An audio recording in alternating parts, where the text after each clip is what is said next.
Currently along the Georgia Northeastern right-of-way in Ellijay, Georgia, on the outskirts of Ellijay, and I'm here to photograph and document this steel single-track truss bridge crossing the river here in town. I'm not going to try crossing the bridge, so don't get your hopes up for that. I'm not doing that because of safety concerns. I'm only going to get video and photo on solid ground, not on the bridge. Hell, I don't even think they have a walkway, so I am not going to risk that. Let's see.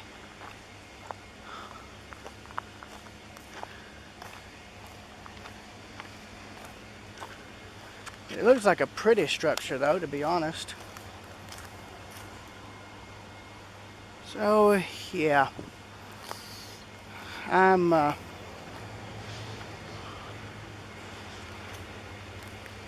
Yeah. I'm probably going to end the recording and I'll be back.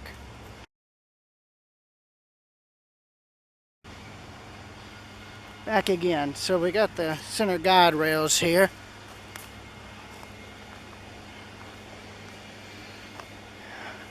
Got the bridge footings. Yeah, there's no way I'd be able to, yeah, I ain't crossing this. I'm sorry. I'm not going to risk it. So, right here at the footing is where, as far as I'm going. And that right there is why I'm not going to cross it, as well as that. So, yeah, sorry to get your hopes up, people. Sorry, people. I'm safety conscious.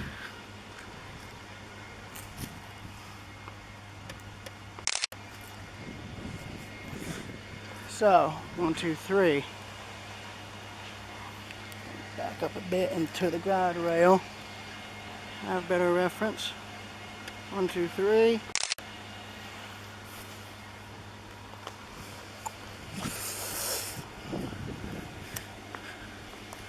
See.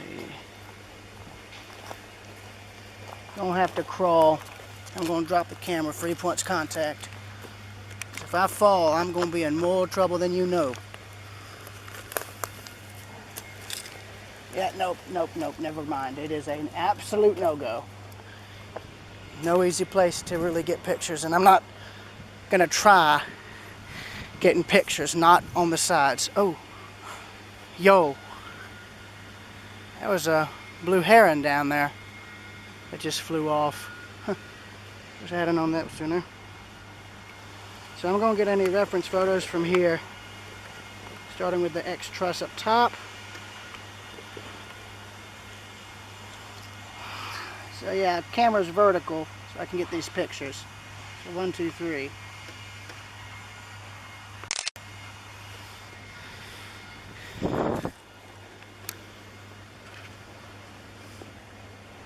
Again, looking to make sure no trains show up.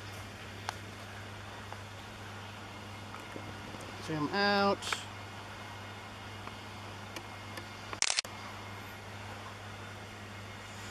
Only way you'd really be able to get good shots of this bridge is from down there in a kayak or a boat, one of the two, and I don't think there's any boat ramps on this river. But yeah, I am not crossing this. Can't. Even I know when something is too stupid or too dangerous to do, and this is most certainly one of them.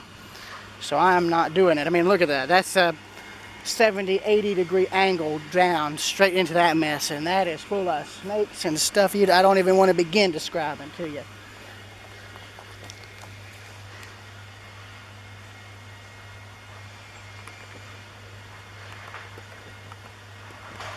There's that. 1, 2, 3. And that right there looks like a builder's plate, so I'm going to just look at this from the footing. Yep, that's exactly what that is. That's the old builder's plate, I think. 1902, American Bridge Company. There you go. Somebody tried taking it.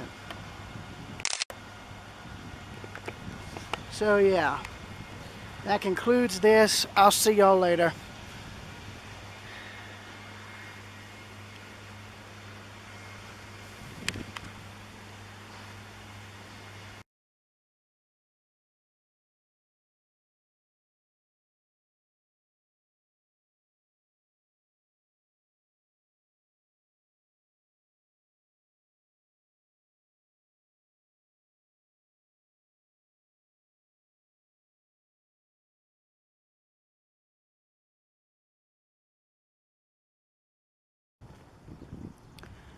Railroad Preserver 2000, back again doing another video here in Gainesville, Georgia. And this is along the old Gainesville Midland rail liner where it would have come into town. The Gainesville Midland Depot here in town still exists, and as you can see, some of their equipment still exists. This is the baggage car that was paired with Gainesville Midland Decapod 209 and the old Seaboard Airline caboose that was along with that. All three pieces of equipment were moved over to this location, and speaking of trains, we have another one coming down by the mill.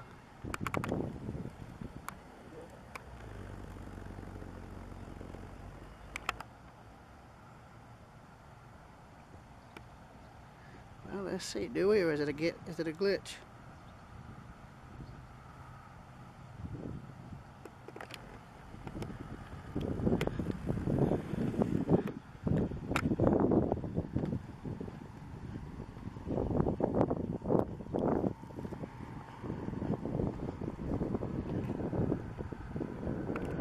Nope.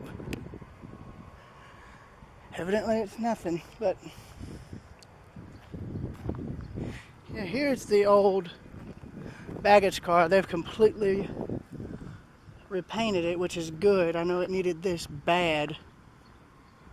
This is actually fairly similar to the baggage car used in The Heat of the Night, the '67 film.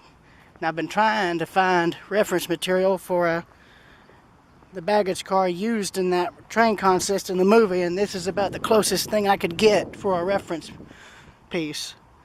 Only real difference would be the paint. Alright, am I filming a ghost train here? Hold on one second. Yeah, it's official. Whatever switching they're doing is messing with the crossing sensor, but first off, I'm taking over that smokestack up there. Look what's growing out of it.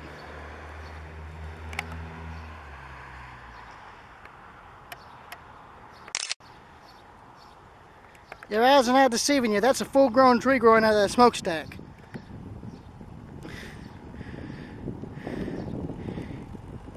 It's a stack tree.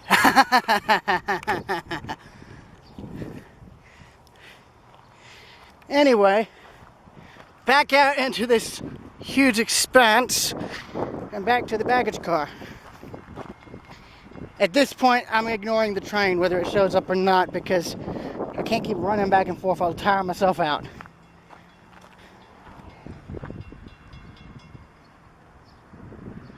They keep switching cars down here in the yard, so it's going to activate that crossing. Yeah, so they're just switching in front of the crossing where it's off camera anyhow. But you got all this industry over here. All these old mills and plants. That one's actually neat, and that actually looks like a genuine boiler house, because you got those two massive stacks right there. That almost reminds me of the mill at Cass when it still had its two smokestacks standing. They were almost identical in design to those two. Steel stacks held up by wire cable. Those stacks collapsed in 1988, I think, when the cables holding them up finally failed due to corrosion or damage. So I'm going to be getting a lot of reference material here. But as for the baggage car, this is roughly the only reference I have in terms of an old Pullman 4-axle double-door baggage car. The only real difference would be the paint. Instead of Southern Railway paint, it would be in Gulf Mobile and Ohio livery, which would have been red and orange. So, 1, 2, 3.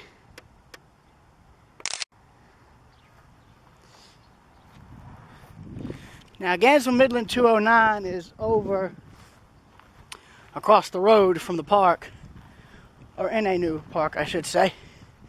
One thing I don't like, though, is that they put trees in front of it and it's obscured the view. You can see it just over there.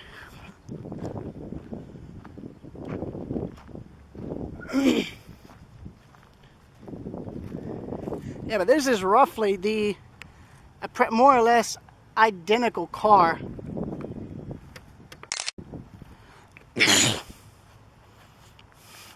And then they've got an old crossing sign here that I'm going to photograph too, because why not? If I'm able to come back up here and have more time, I'll be using my phone to get proper photographic documentation of this thing.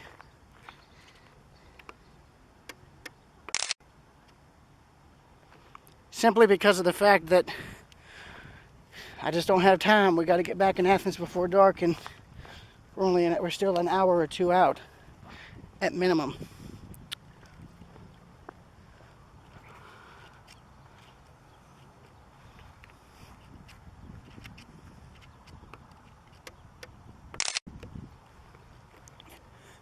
And yeah, I am going to photograph this, because this just, well, heck, it looks like they're trying to save this, and I actually hope they do. That just looks cool as all get out. Makes for a great photography piece, especially from this angle. Hold on. Well, they've got a window now, so now I'm curious. I want to see if this is exactly what I'm thinking it is. I'm curious if this is an old boiler house. It looks like it because it's got the kind of screens on top. I just want to look out of pure curiosity. There's a better view of those stacks. Camera's vertical, so 1, 2, 3. Whatever this is, it looks great, and I'm glad that they saved it. Really glad they saved it. See anything in there? No. Oh no, yeah, there is something in there. So that was either a boiler house or some kind of something to do with refining, because you got that hood thing there that leads to this building over here, and then it leads to another hood. I mean, this stuff just looks cool, and frankly, I find it interesting as a photographer, because you don't see stuff like this anymore, period. And it's interesting no matter what angle you choose. And I'm happy they saved it. I'm really happy they saved this. Oh, and check this out. Now that's neat. That's neat. I'm glad they kept this. Jeez. I hate wasps. Oh. Here you go, Jesse. Got a plane for you.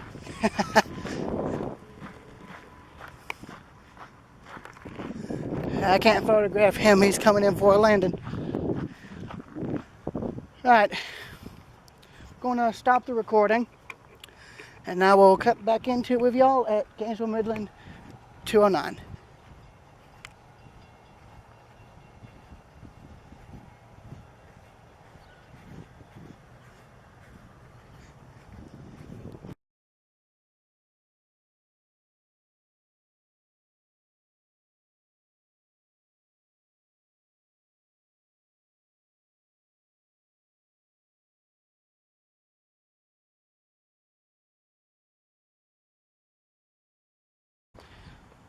Continuing where I left off, over there and there, we now arrive at the location that Gainesville Midland 209 now resides in.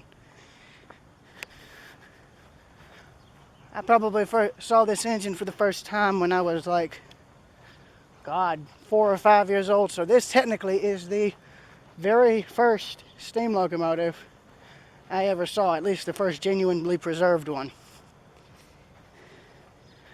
What I rode on the Great Smoky Mountains Road at that same age didn't count.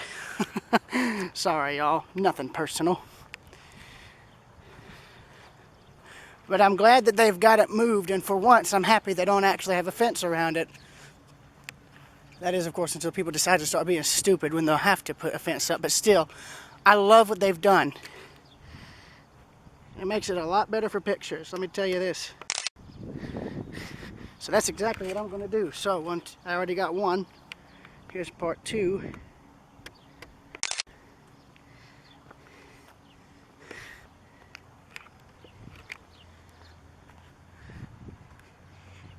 Here's 3.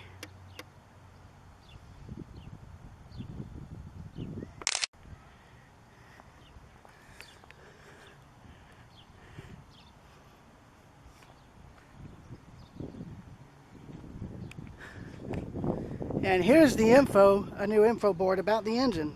Something it's never had before.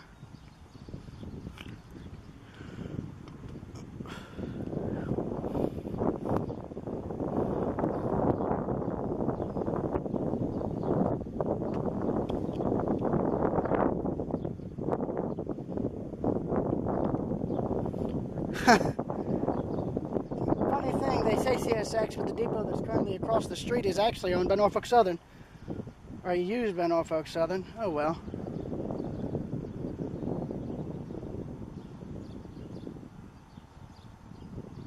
Well, I'll be.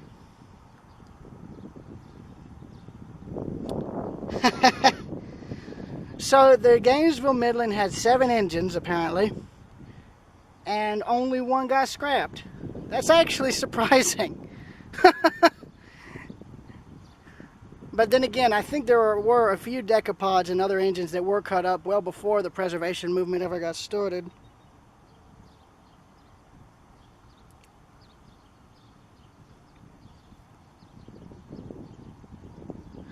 There's a picture of 209 in operation. That was probably somewhere either around here or in Athens. And that's the last time it ran right there. That's probably the last crew that ran it.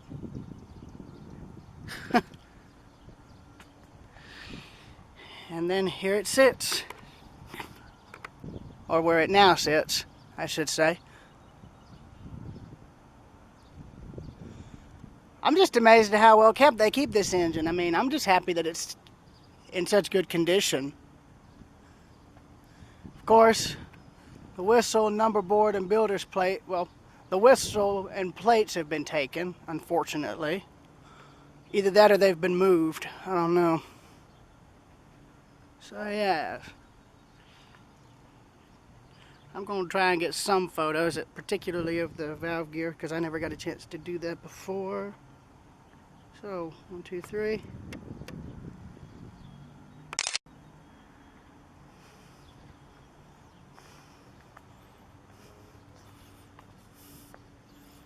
And again, but this time from the backmost driving wheel looking forward.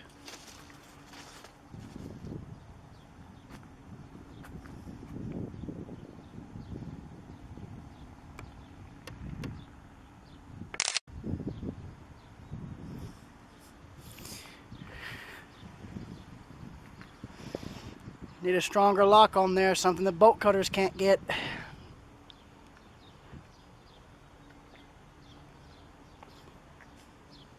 I can't remember, but I think they actually swapped tenders off this engine. Like, I think they got the original tender off the engine and scrapped it, but then put this one on. Either way, I like it. I like it a lot. And then here's the Seaboard Airline caboose. Get an image picture of the logo. This is all solid bearing.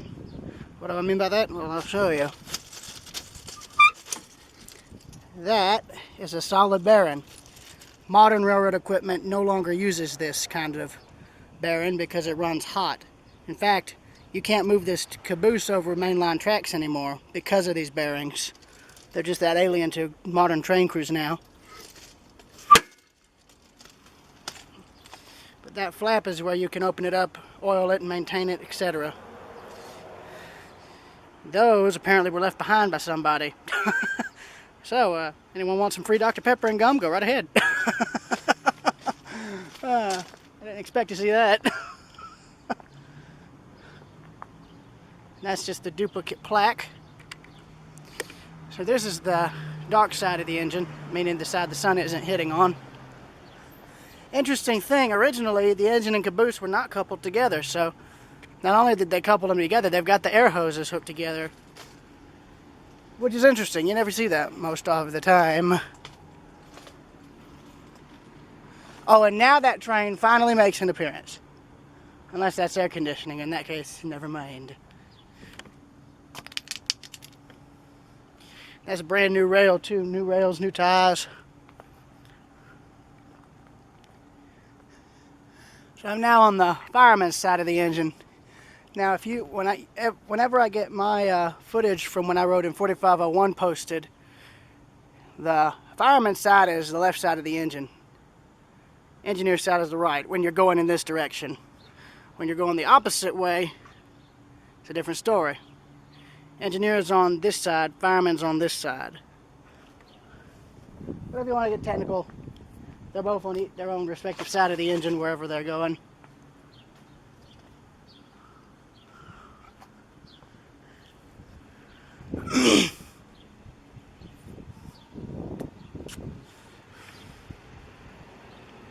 Yeah, this thing is just always impressive for me to be able to look at. I mean, it really is.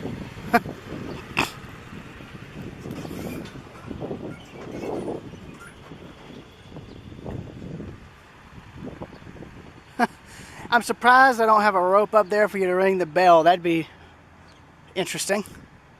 And it looks like they might actually have it so that the headlight turns on. That looks like a new bulb, I think. Yeah, that's a new bulb. Filament's still good.